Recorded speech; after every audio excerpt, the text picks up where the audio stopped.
There it is. We'll go over here.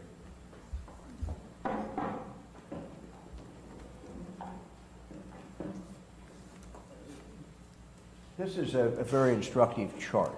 I talked about what we learned about the past pandemics, what we learned about the 1918 pandemic, and the comparison between two cities, St. Louis and Philadelphia.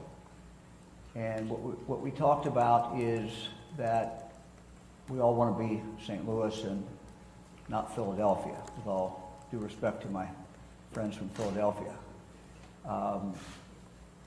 The chart shows St. Louis. This is St. Louis here, and how it progressed.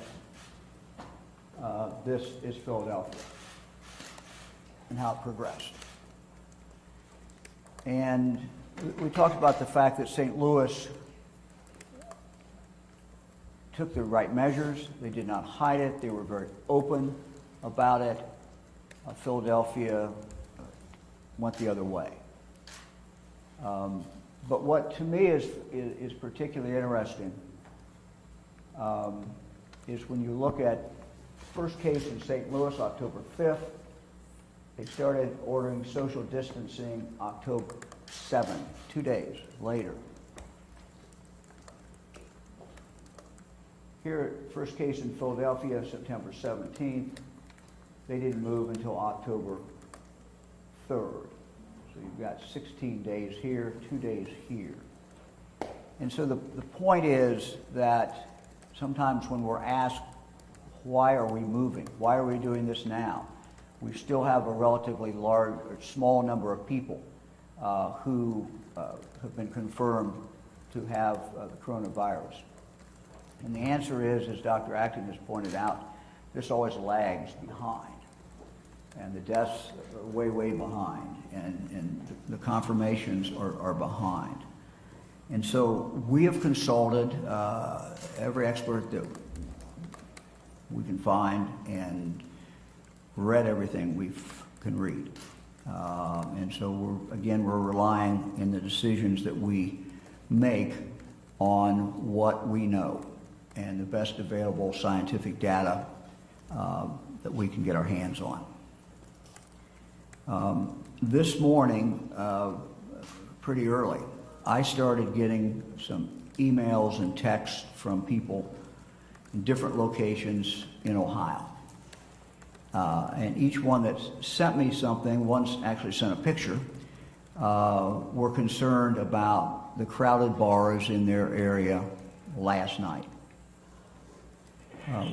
We talked about, and we've set a limit of 100 people. And we've talked a lot in the last few days about social distancing and the necessity of people remaining apart from each other, at least 6 feet. We also are learning, and we continue to learn as this moves forward, but how contagious this coronavirus is. Several things I've read indicate it's twice as contagious as the flu.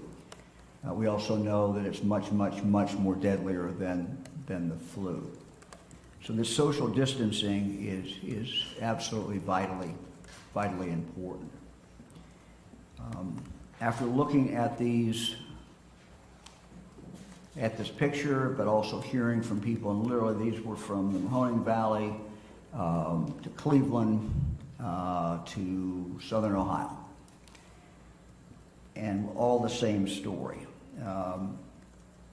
The concern also that I have, and that the people who are contacting me, is that one of our happier days of the year, St. Patrick's Day, is coming up. And we're 2 days away from St. Patrick's Day. St. Patrick's Day, when people get together and crowd into bars.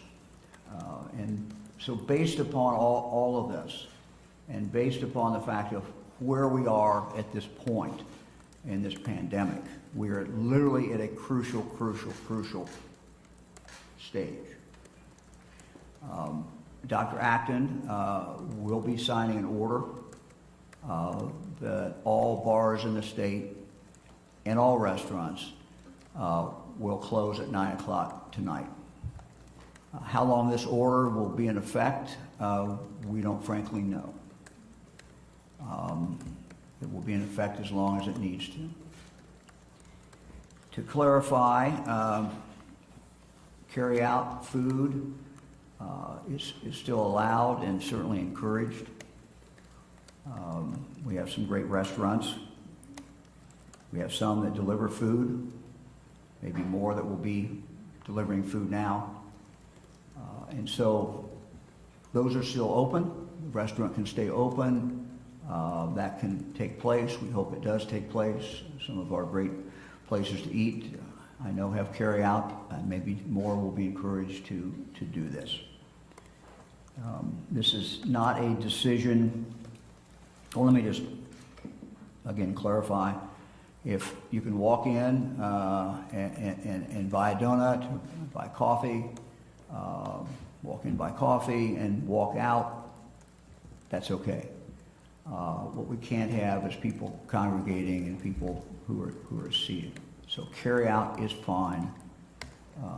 Delivery is fine. I have some understanding of what this order will do, and I think